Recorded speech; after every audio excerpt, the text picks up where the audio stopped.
தேவனுக்கே மகிமை உண்டாகட்டும். இந்த வார்த்தை ஆண்டவர் கொடுத்த வார்த்தை உபாகமம் 28 பாருங்கள், ஒரு 1-2 வசனம் நான் வாசிக்கிறேன். ஆண்டவர் தந்த வார்த்தை, நீ உன் தேவனாய் கர்த்தரின் சத்தத்துக்கு செவி கொடுக்கும் பொழுது இப்பொழுது சொல்லப்படும் ஆசீர்வாதங்கள் எல்லாம் உன்மேல் வந்து உனக்கு பலிக்கும். பாருங்க, நீ பட்டணத்திலையும் ஆசீர்வதிக்கப்பட்டிருப்பாய், வெளியிலும் ஆசீர்வதிக்கப்பட்டிருப்பாய். என்னை ரொம்ப தொட்ட வார்த்தை, ஒரு வார்த்தை என்னன்னு சொன்னாக்கா, உன் கூடையும் மா பிசைகிற உன் தொட்டியும் ஆசீர்வதிக்கப்பட்டிருக்கும். உன் கூடையும் நீ மாவு பிசைகிற தொட்டியும் ஆசீர்வதிக்கப்பட்டிருக்கும். இப்போ இது ஏன் அந்த காலத்தில் அப்படி வந்துச்சுன்னு சொன்னாக்கா, அந்த காலத்தில் இஸ்ரவேல் ஜனங்களுக்கு ஆண்டவர் கொடுத்த வார்த்தை, நீங்களும் இஸ்ரவேலா உண்மையிலே ஆண்டவரோட பிள்ளையா இருப்பீங்கன்னு சொன்னால் இது உங்களுக்கும் சொந்தமானது. அந்த காலத்தில் கோதுமைகள் அதிகமாக இருக்கும். எதை எடுத்தாலும் ஏசப்பா மாவு பற்றி இந்த ஆள் நமக்கு சுத்திகரிப்பு உபாச ஜபத்தில் பாஸ் என்ன சொன்னாங்க, பிடித்த மாவை குறித்து பேசினாங்க. மாவுன்னு தான் அதிகமாக இருக்கும்.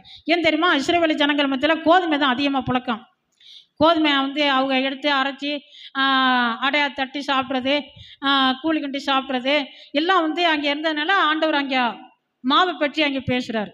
அதே போல் அவர் எடுத்த உடனே வானத்தில் மண்ணா கொட்டினதாக அதை எடுத்து கூட என்ன செய்தாங்க, இடித்து அங்கே அடையா தட்டினதாக பணியாரம் சுட்டாங்கன்னா அங்கே நம்ம பார்க்குறோம். அங்கே மாவு அதிகமாக புழங்குறதுனால அந்த காலத்தில் ஏசப்பா மாவை பற்றி சொல்லிட்டாரு.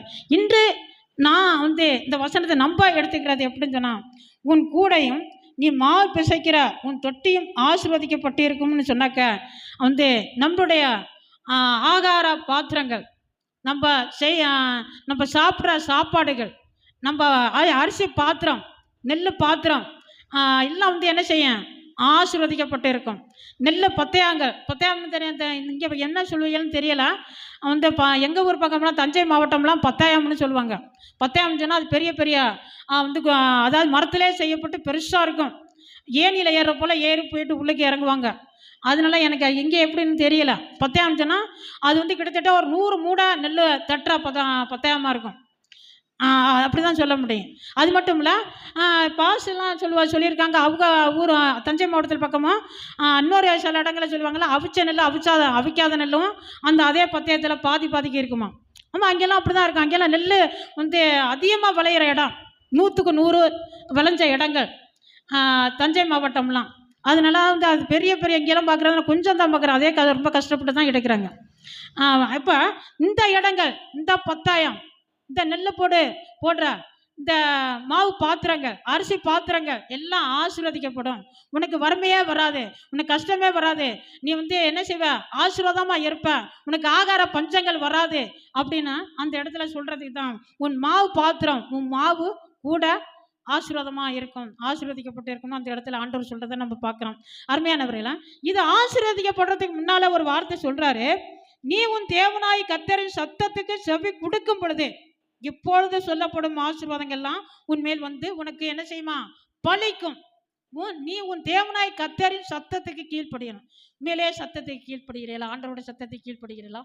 வசனத்தை கொண்டு பாஸ்டர் போதகர்கள் நம்ம சபையில் போதிக்கிற அந்த வசனத்துக்கு மேலே கீழ்ப்படுகிறீர்களா? அல்லது நீங்கள் படிக்கிற அந்த வசனம் உங்களோட பேசும் பொழுது அந்த வசனம் இப்படிலாம் சொல்லப்பட்டிருக்கேன், நம்ம அதுக்கு கீழ்ப்படுகிறோமா? யோசித்து பாருங்க. அப்போ நீங்கள் அப்படி இருப்பீங்கன்னு சொன்னாக்க ஆண்டவர் என்ன செய்வார், உங்களோட மா பாத்திரங்கள் குறையில்லாதபடி ஆசீர்வதிக்கப்படும். அது மட்டும் இல்லை, மா பாத்திரம் அந்த ஆகாரங்களை ஆண்டவர் ஆசீர்வதிக்கும் பொழுது இன்னொரு இடத்துல ஒரு வசனம் சொல்லப்பட்டிருக்கு. யாத்திராமல நம்ம பார்க்கிறோம், உன் அப்பத்தின் தண்ணீரை ஆசீர்வதித்து உன்னிலிருந்து வியாதிகளை விளக்குவே அப்படின்னு சொல்லியிருக்கார். அப்போ இந்த ஆகாரத்தை, அந்த மாவு பாத்திரத்தை அங்கே ஆசீர்வதிக்கும் பொழுது என்ன செய்யும், வியாதிகள் நம்மளை விட்டு என்ன செய்யும், விலகும். வியாதிங்கிறதே, பலவீனங்கிறதே நம்மளோட குடும்பத்தினர்கள் மத்தியில் உங்கள் யாருக்குமே அது வராது. அப்போ மாவு பாத்திரம் ஆசீர்வதிக்கப்பட வியாதிகள் வராமல் இருக்குன்னு சொன்னாக்க, இங்கே மேலே சொல்லியிருக்க அந்த 2வது வசனம் சொல்லியிருக்க போல, நீ உன் தேவனாய் கர்த்தரின் சத்தத்துக்கு செவி கொடுக்கணும்.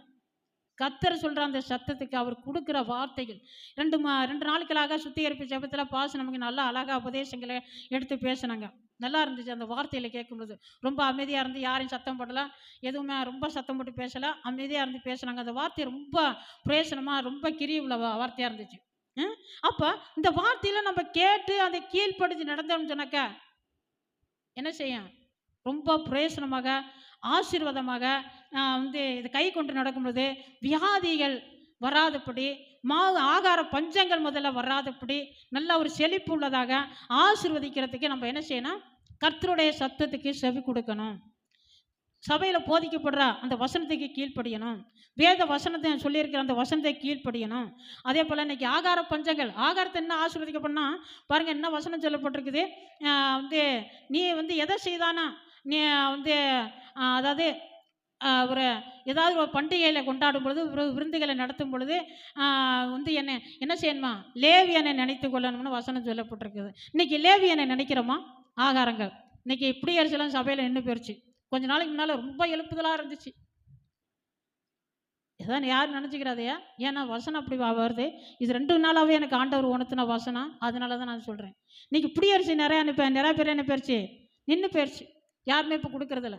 ஏன்னு சொன்னாக்கா இப்போ என்ன செய்யிருக்குது? கம்ப்யூட்டர் காலத்தில் இருக்கிறோம். கம்ப்யூட்டர் காலம்னா என்ன?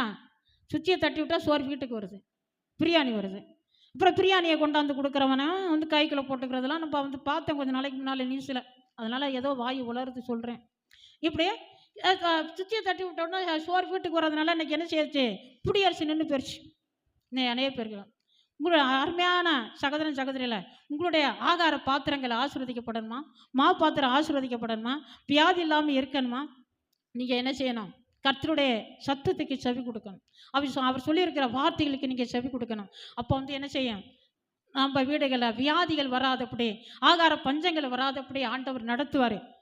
அதுக்கு நீங்கள் கீழ்ப்படுத்தி நடக்கணும். என்னைக்கு ஆண்டவருக்கு கொடுக்குறத பற்றியும் சொல்லியிருக்காரு. ஆண்டவருக்காக நீங்கள் கொடுக்கணும்னு சொல்லி நீங்கள் கொடுத்துக்கிட்டே இருந்தே சிலர் நின்றுட்டீங்க. இதெல்லாம் என்ன? உண்மையிலே நீங்கள் ஆண்டவரை நேசித்தா, ஆண்டவரை மேலே அன்பாக இருந்தா, சபையை நேசித்தா, ஆண்டவருக்காக ஒரு பகுதியை நம்ம ஒதுக்கி வச்சு கொடுக்கணும். 2 நாளைக்கு முன்னால் விஜயம் பெறுகிற கவிதா வந்துச்சான் வீட்டுக்கு. அது வேலைக்கு போயிருக்கு, வெளி இடத்துல இருக்குது. வந்துச்சு, படம் போட்டாங்க. அங்கேருந்து அள்ளி கட்டிக்கு ராத்திரி ஒரு 8:30 மணிக்கு 9 மணி போல அங்கேருந்து ஒடியாடுறாரு. இதில் லேவியனை நினைக்கணும். உன் வீட்டில் என்ன செய்தானு மாவு பாத்திரங்களை நீ எடுத்து ஏதாவது செய்யும் பொழுது லேவியனே ஒரு பக்கம் நினச்சிக்கிறோம். அப்போ அந்த பாத்திரத்தை, மாவு பாத்திரத்தை ஆண்டவர் ஆசீர்வதிப்பார். வியாதிகள் வராதபடி ஆண்டவர் காத்துக்கிடுவார். ஆண்டவர் செய்த பொருத்தனைகளை உண்மையாக இருக்கணும். ஆண்டவர் சொன்ன வார்த்தைக்கு கீழ்ப்படுத்தி நடக்கணும். அப்போ மாவு பாத்திரங்கள், ஆகார பாத்திரங்கள் எந்த ஒரு கஷ்டமும் வராதபடி, வறுமைகள் வராதபடி ஆண்டவர் ஆசீர்வதிப்பார். உங்களுக்கு வியாதிகள் வராதபடி ஆண்டவர் ஆசீர்வதிப்பார். இன்னைக்கு தசாம்பான் சரியாக கொடுக்குறதில்ல, வேலையில் பார்க்குறதுக்கு இன்றைக்கி போக முடியாது. இப்படி பிளவினங்கள் இதெல்லாம் என்ன? உண்மையாக ஆண்டவருக்காக ஆண்டவருடைய சத்தத்தை கீழ்ப்படுகிறதில்ல. உன் தசம்பாவத்தை கொண்டு வாருங்கன்னு சொல்லியிருக்காரு ஆண்டவர். நான் அதை ஆசீர்வதிப்பேன்னு சொல்லியிருக்காரு, இல்லைன்னா ஊதிப்படுவேன்னு சொல்லியிருக்காரு. அதுக்கு யாரும் கீழ்ப்படுகிறதில்ல. இதை கேட்குற அருமையான சகோதரியில் வசனம் தான் சொல்கிறேன், என்னோடய சுயத்தில் சொல்லலை. நீங்கள் நல்லா இருக்கணும்னு தான் சொல்கிறேன். இன்றைக்கி அநேக பேர் அதை விட்டு விடுறாங்க. காலத்தை பார்த்து, சூழ்நிலைமையில பார்த்து, நான் சொன்னது போல் கொஞ்ச நேரத்துக்கு முன்னால் சொன்னது போல் கம்ப்யூட்டர் காலத்தில் இருக்கனால அப்படி என்ன இருந்தாலும் சரி. ஆனால் வேத வசனம் மாறலை. வேத வசனம் சொன்னதை சொல்லிக்கிட்டே தான் இருக்குது. அப்படியே தான் இருக்குது. வசனம் மாறவே கிடையாது. நீங்களும் மாறக்கூடாது. ஆண்டோட வார்த்தையில எந்த சூழ்நிலைமையிலையும், எந்த நேரத்திலையும் கர்த்தருடைய வார்த்தையிலே நீங்கள் கை கொண்டு நடக்கிறதுக்கு மாறவே கூடாது. அது உங்களுக்கு ஆசீர்வாதமாக, பிரயோசனமாக இருக்கும். ஏசப்பா உங்களை ஆசீர்வதிப்பார். ஆமென்.